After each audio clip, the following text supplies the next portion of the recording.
Well, let's call this what it is, all right? He didn't mention my name, but he was talking to me because nobody in the nation called for him to retire.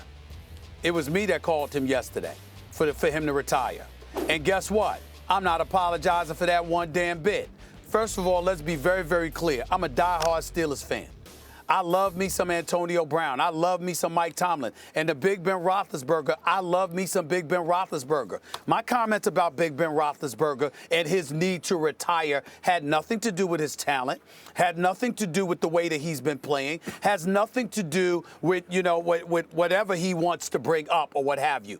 What it had to do with was the approach and his mentality that he has. He has been playing like someone who doesn't want to play. He hasn't been playing like somebody who's making mistakes. He hasn't been playing like somebody who's had a bad week.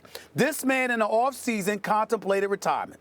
This man in the offseason was on the record for that. This man has expressed trepidation throughout the last several months as to his willingness to play the game of football any longer. He's got a lovely wife and children to think about. He's a family man. He's changed his life, or whatever anybody wants to say about him. None of that stuff is my business. I'm talking about the football player.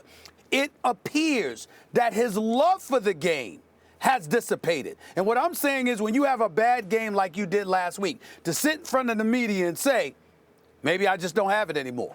Maybe it's just over for me. Well, go home. Go home. Now, if you know you're going to stay, stay.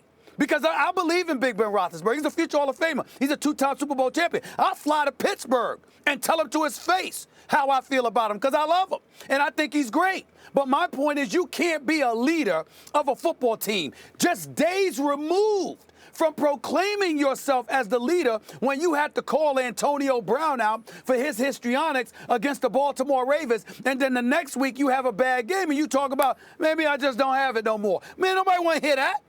Nobody wants to hear that. Not from you. You're Big Ben. You're a future Hall of Famer. You're a two-time Super Bowl champion. What the hell is rhetoric like that coming out your mouth for?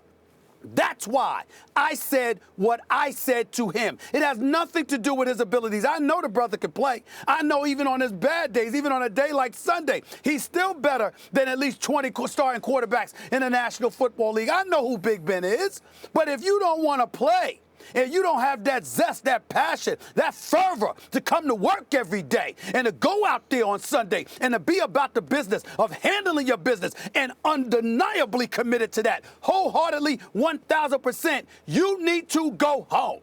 That's what I was saying about Big Ben. This is not about his abilities. This is not about any of that. This is about the fact that he went before the media and stood there and said, yo, basically, I'm paraphrasing, I took it for him saying, maybe I don't have it anymore. I took that to mean I may not really need to be here anymore. Well, go home then. Go home. Or show up and be the Big Ben that we all know and love, that even when you mess up, we know that you are fully 1,000% invested. That's all I'm saying. I thought that was an epic rant, and I agree with you. I do agree with you about that, Stephen A. And we had Andre Ward on the show a couple weeks ago announcing his retirement. And what he said echoed what heavyweight champion Lennox Lewis said once upon a time. And the reason I bring up boxing in this case is football is that kind of sport. It hurts to play football. It hurts to play football. There's a cost associated with it, not just in the aftermath eventually, but the immediacy of, ooh, this is going to hurt.